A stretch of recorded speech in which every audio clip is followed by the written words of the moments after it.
गर्मी में ससुराल की ठंडी ठंडी रसोई। मैं तो जाऊंगी यार, शिमला जाकर कम से कम थोड़ा बहुत तो ठीक लगेगा। यहाँ पर तो गर्मी में रहकर दिमाग खराब हो गया है।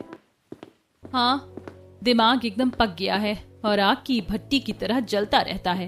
तो तुम भी अपने पति को बोलो ना कि तुम्हें कहीं घुमा कर लेकर आए। गर्मी में तो पूरा दिन रसोई में काम में लगे रहने की वजह से अपने लिए हमें समय ही नहीं मिलता। सही कह रही हो तुम, देखती हूँ आज इनसे बात करके।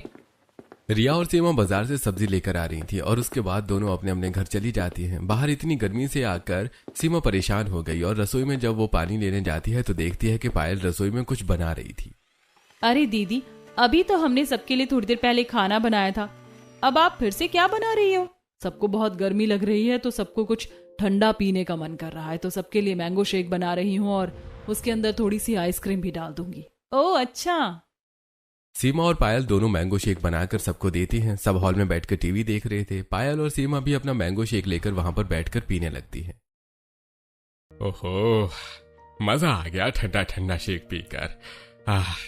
इतनी गर्मी में कुछ ठंडा खाने पीने का तो मन ही करता ही है। ये मैंगो शेक तो बहुत अच्छा और ठंडा है मम्मी, इसमें तो ठंडी ठंडी आइसक्रीम भी है। हाँ बेटा, तुम्हें अच्छा लगा ना? अरे भाभी, ठंडा ठंडा मैंगो शेक पीकर तो अच्छा लगा, लेकिन मैंने आपको बोला था कि आप मेरे लिए रसमलाई बना देना, लेकिन आपने अब तक नहीं बनाई। हाँ रितु, क्योंकि आज हमें टाइम नहीं मिला, हम तुम्हारे लिए बाद में बना देंगे।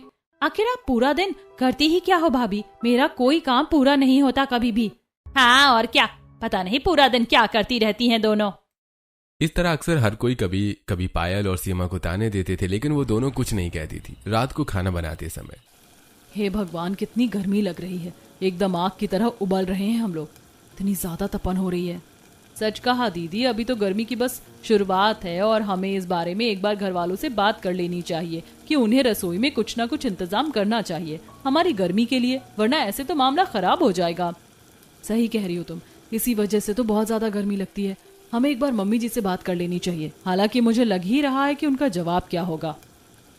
उसके बाद दोनों खाना बनाने लगती हैं और जब रात को सबको खाना परोसा जाता है और खाना खाने के बाद, चलो जी, खाना खाकर मजा आ गया।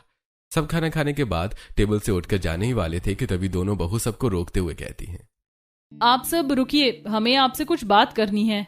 हाँ बेटा, बोलो क्या बात है? हम कह रहे थे पापा जी की रसोई में एक खिड़की है और उसमें शीशा है, तो वेंटिलेशन के लिए कोई जगह नहीं मिलती। तब तुम क्या कहना चाहती हो? हम यही कहना चाहते हैं मम्मी जी की रसोई में अगर जाली वाली खिड़की या फिर रसोई में एक टेबल फैन लग जाता तो थोड़ा ठीक हो जाता, तो हमें भी थोड़ी गर्मी से राहत मिल जाती। अब तुम दोनों महारानियों को रसोई में भी पंखा चाहिए? काम के न धाम के, दुश्मन अनाज के।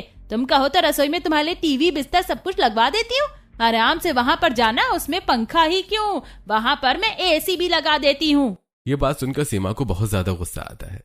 मम्मी जी, हम पूरा दिन घर का इतना काम करते हैं और साथ में रसोई का भी बहुत काम हो जाता है। वो रसोई बिल्कुल हमारे घर में अंदर की तरफ है और उस तरफ तो कोई पंखा भी नहीं है और ना ही कोई वेंटिलेशन के लिए जगह है, इसीलिए हमने वहाँ पर थोड़ा सा चेंज करने को कहा है। और कुछ नहीं तो कम से कम रसोई के बाहर वाला जो छोटा सा एरिया है वहाँ पर एक पंखा लग जाता। ये ज्यादा बकवास बातें करने की जरूरत नहीं है मेरे सामने, तुम कोई महारानी नहीं हो। दुनिया की बहू रसोई में ऐसे ही खाना बनाती है और हमारा जमाना भी तो था, हम भी तो अपने जमाने में खाना बनाते थे। ये सब तो फालतू की बातें हैं। मुझे लगा पता नहीं कौन सी जरूरी बात करने के लिए रोका है तुमने हमें। चलो, अब मुझे बहुत नींद आ रही है।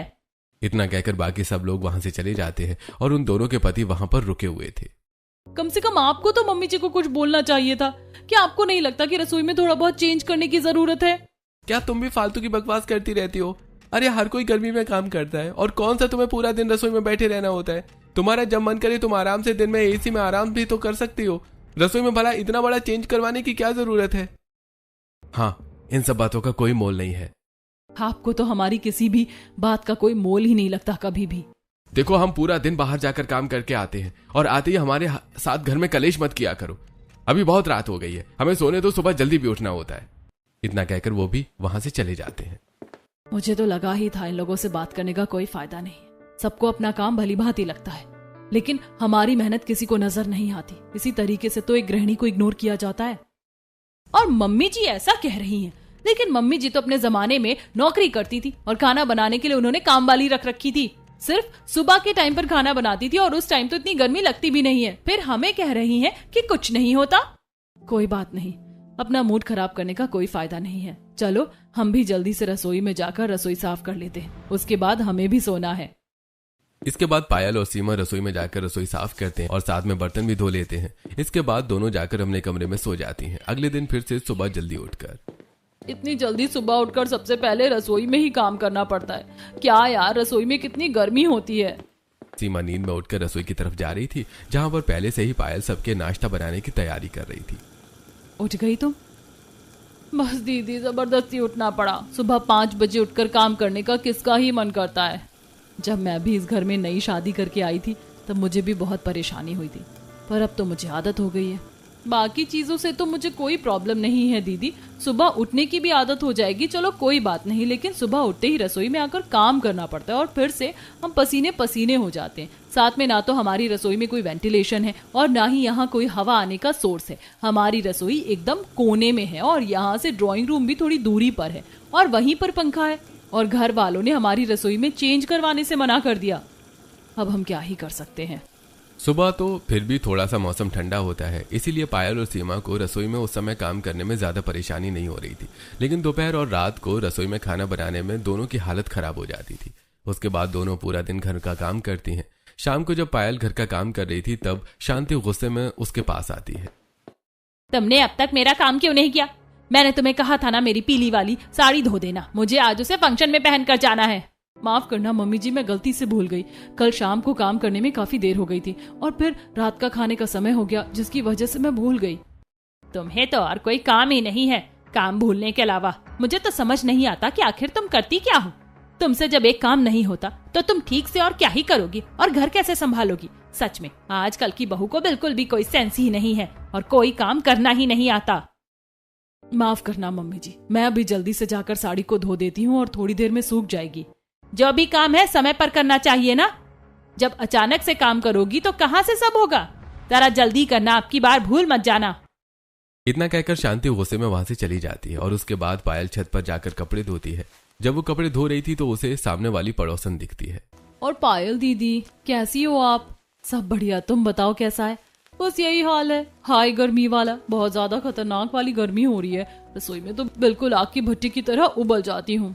तुमने बिल्कुल सही कहा, हमारा भी कुछ यही हाल है। और हमारी रसोई तो और भी ज्यादा कंजेस्टेड है और उसमें तो वेंटिलेशन का बिल्कुल भी कोई सोर्स भी नहीं है। हाँ, मैंने आपकी रसोई देखी है, वहाँ पर तो और भी ज्यादा गर्मी लगती है। मेरी रसोई में खिड़की है तो मैं सोच रही हूँ उस खिड़की को थोड़ा और बड़ा करवा कर उसके अंदर एग्जॉस्ट फैन और थोड़ा सा टेबल फैन वगैरह भी लगवा लूं, ताकि थोड़ा सब अच्छा हो जाएगा। अरे हमने भी अपने ससुराल वालों से बात की थी, लेकिन उन्होंने तो हमें साफ मना कर दिया। अरे ऐसे कैसे मना कर दिया? वो ऐसे कैसे कर सकते हैं? उन्हें थोड़ा सोचना चाहिए कि पूरा दिन हम रसोई में गर्मी में काम करते हैं। पता नहीं, मुझे भी समझ नहीं आ रहा कि क्या करेंगे, क्योंकि इस बार तो गर्मी एकदम अपनी चरम सीमा पर पहुंची हुई है। इस तरह दोनों बातें करती हैं और उसके बाद पायल शांति की साड़ी धोकर उसे अच्छे से सुखा देती है और फिर नीचे आ जाती है। शाम को सभी फालूदा और ठंडी रसमलाई खाने की फरमाइश करते हैं, जिसके बाद पायल और सीमा दोनों रसोई में जाकर फालूदा और रसमलाई बनाने की तैयारी कर रहे थे। सीमा साड़ी के पल्लू से अपने पसीने पोंछते हुए कहती है, खुद तो इन लोगों को सब कुछ ठंडा ठंडा खाना खाना है और हमसे इतनी गर्मी में रसोई में काम करवा रहे हैं। खासकर हमारी नंद, उसके तो कुछ ज्यादा ही नखरे हैं। बाहर से तो मंगवा कर कुछ खाना ही नहीं है, उसे बाहर का सब कुछ खराब लगता है। बनवाना है तो सब कुछ हमारे हाथ से ही बनवाना है। सच कहूँ तो मुझे भी बहुत ज्यादा गुस्सा आ रहा है, क्योंकि उन्हें तो सब ठंडा ठंडा खाना खाना है और हमसे इतनी गर्मी में गर्म रसोई में काम करवा रहे हैं। ये तो वही बात हो गई, हम गर्मी में गर्म रसोई में ठंडा ठंडा खाना बनाकर उनको दे रहे हैं और हम आग की भट्टी की तरह उबल रहे हैं। अब दोनों को बहुत ज्यादा गुस्सा आ जाता है, लेकिन वो दोनों कुछ नहीं कहती और अपनी सारी जिम्मेदारी हमेशा अच्छे से निभाती थी। दोनों रसमलाई और फालूदा बनाकर फ्रिज में रख देती हैं। चलो फाइनली सारा काम खत्म हो गया। हमने इन लोगों की फरमाइश तो पूरी कर दी, लेकिन ये लोग हमारी फरमाइश पूरी करने के बारे में कभी क्यों नहीं सोचते? हमारी फरमाइश पूरी करने का सोचने के बारे में तो बहुत दूर की बात है, ये तो हमारे बारे में बिल्कुल भी नहीं सोचते। इस तरह दोनों को बहुत बुरा लगता है। शाम को सब साथ में बैठकर ठंडा फालूदा और रसमलाई खा रहे थे। ओहो, कितना अच्छा लग रहा है और कितना मजा आ रहा है ऐसे ठंडा ठंडा खाना खाने में। एकदम मजा आ गया। सच में मुझे भी बहुत मजा आ गया, बहुत ही स्वादिष्ट लग रहा था। हाँ, गर्मी में तो कुछ भी ठंडा ठंडा खाने में ही अच्छा लगता है। इतनी ज्यादा गर्मी हो रही है, इतनी गर्मी में तो हम बाहर जाने के बारे में भी नहीं सोच सकते। इस तरह सब आराम से साथ बैठकर बात कर रहे थे और ठंडा फालूदा और रसमलाई का मजा ले रहे थे। लेकिन तभी लाइट चली जाती है। अरे यार, इस लाइट को भी अभी जाना था क्या? सारा मूड खराब हो गया और अब गर्मी में पसीने से हमारी हालत खराब हो जाएगी। सही कहा, इतना अच्छा मजा आ रहा था, हम बढ़िया आराम से एसी की हवा में फालूदा और रसमलाई खा रहे थे। इस लाइट ने भाग कर सारा काम खराब कर दिया। सच में अब पता नहीं कितनी देर बाद लाइट आएगी। ऊपर से कुछ समय पहले हमारा इन्वर्टर भी खराब हो गया था और अब घर में इन्वर्टर भी नहीं है। लाइट भागने की वजह से सब लोग काफी ज्यादा परेशान हो गए थे और हाथ पंखा से हवा कर रहे थे। बाहर भी नहीं जा सकते थे क्योंकि अभी भी बाहर बहुत तेज धूप थी। शांति बाहर आती और धूप देखकर कहती है, अरे यार, कितनी तेज कड़क धूप हो रही है, ऐसी धूप में अब कहाँ जाऊं? अरे हाँ, आइडिया, अभी जाती हूँ सरला के घर पर। उसके घर पर इन्वर्टर है ना, आराम से मस्त पंखे की हवा खाऊंगी। ऐसा सोचकर शांति सरला के घर पर जाती है, जहाँ पर सरला आराम से फ्रूटी पी रही थी। अरे सरला बहन, कहाँ रहती हो आजकल? नजर ही नहीं आती। तुम तो अपना चेहरा दिखाना ही भूल गई, इसीलिए मैंने सोचा क्यों ना आकर मैं तुम्हारा चेहरा देख लूं। अरे शांति बहन, तुमने यहाँ पर आने का कष्ट क्यों किया? कोई बात नहीं, मैं शाम को टहलने जाती तो हूँ, तब आकर मेरी मुंह दिखाई कर लेती। वैसे अभी तू थकी थकी लग रही है। अगर मैं अपने घर पर रहती तो गर्मी में मरना चाहती। वैसे भी मुझे कौन सा तेरी मुंह दिखाई करने का शौक था। मैं तो यहाँ पर बढ़िया इन्वर्टर में चल रहे पंखे की हवा खाने के लिए आई हूँ। मैं भी सब अच्छे से जानती हूँ कि तेरे घर का इन्वर्टर खराब है, तो तू यहाँ पर मेरे घर के इन्वर्टर की हवा खाने आई है, वरना तुझे यहाँ किसी से मतलब होता है? और बताओ, सब बढ़िया है ना? हाँ, सब कुछ एकदम बढ़िया है। इस तरह दोनों बातचीत करते हैं। वहीं दूसरी तरफ घर में लाइट ना आने की वजह से हर कोई बहुत परेशान हो रहा था, क्योंकि आज बहुत देर तक लाइट चली गई थी। वीडियो का नेक्स्ट पार्ट देखने के लिए चैनल को सब्सक्राइब करें, बेल आइकन दबाएं और इस वीडियो का लिंक डिस्क्रिप्शन में, नहीं तो चैनल पे आकर नेक्स्ट पार्ट देखें।